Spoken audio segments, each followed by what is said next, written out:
Hello students, welcome to GC Tech Hub CS tutorials. In my previous class, we had discussed about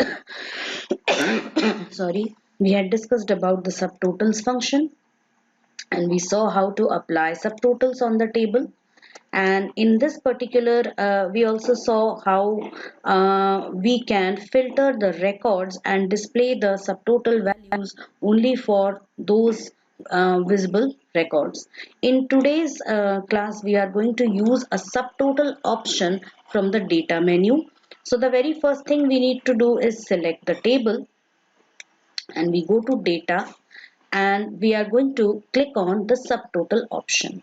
Many a times you will find this subtotal option grayed out, that is disabled. So in that case, what you can do is just select your table, right click on it, and go to, there would be, you will find an option table, and just select from there the option that is convert to range. So if you get that kind of a problem, please do this. Select, just right click on your table, selected table, right click on the selected table, then select table and convert to range option. So this will help you in enabling the subtotal option over here. So now we are just going to select this table, and we are going to click on, we are going to go to data, outline group, subtotal, and you get this subtotal dialog over here. Now in this subtotal dialog, you have to first see the what is written at the top, that is at each change in. Now what we need to see in our table is, first we need to understand that what we are going to do in this table. So you can see that there is one field, job, based on which we can group the records. As you can see, I have already grouped the records by using the sort function. So all the records are grouped based on their job titles. That is, we can see how many total analysts are there, how many clerks are there, how many managers are there, and so on.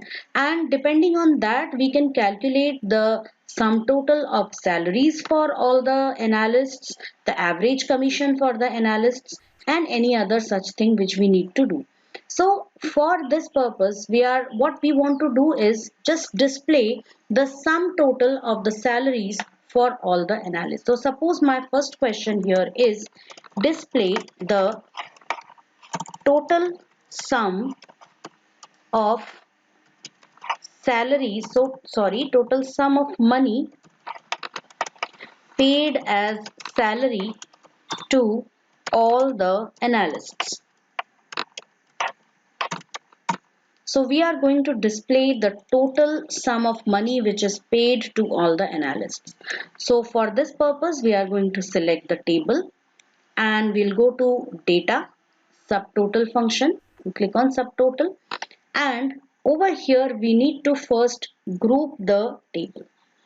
So we will be grouping the table based on what? Based on the job titles. So you can see at each change in, that is, whenever a particular change is there, firstly what this function will do is it will first sort the entire table based on that particular field. So if we have selected the job field, it is going to sort that field based on the various jobs, and then it is going to group the records based on the field values. That is, it will place all the records that which contain analyst for job together. Then it is going to place all the clerks together, managers together, salesmen together, and so on. So in the first drop down list, we are going to select job. Use the function sum, add the subtotal. So we are going to add the subtotal. You can see by default department number is selected. We will uncheck this box, and we want the sum total of the salary. So we are going to select salary from here and click on, we can ignore these things, or just let me you have to just pay attention to this last checkbox, that is summary below data. Summary below data means below each group you will be able to see its summary. We don't actually need page break between groups. This is in case when you are printing a report and you want each group where each group to be displayed on a different page, because normally there are, because it could be the condition that there are many records in that group, so we don't need it here. Replace current subtotals, obviously whatever subtotals we have right now, it is going to replace that, and click on OK. So we are going to click on OK over here, and now you can see that the entire table is grouped. So you can see we have analysis. Even if you don't arrange anything, even if you don't sort the table, it is still going to do all that for you. So you can see analyst total, that is $6,000, clerk total, manager total, president total, and grand total over here. So I'm just going to format this to auto fit column width, and you can see the total grand total also. And on the left hand side you can see some buttons over here. Now these buttons are first level grouping, second level and third level grouping. So now over here this outer level is the entire table, then this inner level is your groups which you have, first level groups which you have created. So now you can see this is the subtotal which has been calculated for salary. If I just place my cursor here and display the sum, you can see subtotal is there and the function 9 has been used. So this function 9 is specifically for showing, here you will be able to understand the difference between 109 sum function and 9 sum function. Both of them are the indices, the function indices for sum function. So the first one, let me tell you what the first one does is display the result, or we can say calculate results only for visible rows, whereas second one calculate results for all the rows including hidden rows. So let's see the difference between the two. So I'm just going to expand this, and here you can see 9. Even if you you press alt and down arrow, you will be able to see the list of all the functions over here. So let us replace this by the sum function for 109. So I've replaced it with this and press enter. And now if you just collapse this, you will be able to see that the total is 0, because I have collapsed this button.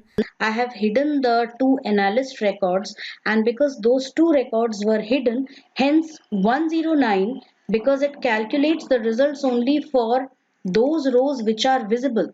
So because those two rows are hidden now, it shows 0. But if you just replace this by 9 and press enter, you will see that it displays the data. So in this case, Excel automatically uses the 9 sum function, because normally in such kind of results, hiding or displaying 0 for the hidden records is not a better option. So that's why it is displaying this value over here. Now if whether you expand it or whether you collapse it, it doesn't really matter. And also this subtotal function is very much helpful, because you can see here also in grand total, subtotal function has been used. It doesn't actually include these subtotal fields. You can see over here, these are the subtotal rows, that is total here and subtotal here, subtotal here, here, and so on. So these particular fields are not used. Even if you had you replace this with a sum function, if I use a sum function on the same field over here, second,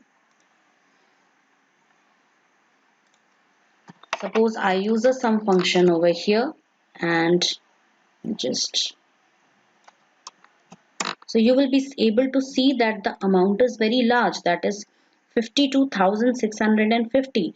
That is because it includes this row, that is analyst total, clerk total, manager total, and president total. Okay, not exactly salesman total, but it includes all these uh, cells which contain the total of the previous cells, so that should not be included. So that is why this subtotal function is very intelligent in that case, because it doesn't include these subtotaled rows. So that is why we are getting an accurate result over here about what is the total sum of salary which is being paid to all the employees, as well as salary being paid to each job type. So this way we are able to figure out the subtotals for every employee. So please, if you have understood this, practice this, and if you have any doubts, kindly leave it in the comments below and let me know. I'll try to solve them to the best of my abilities. So thank you all. See you all again in the next class.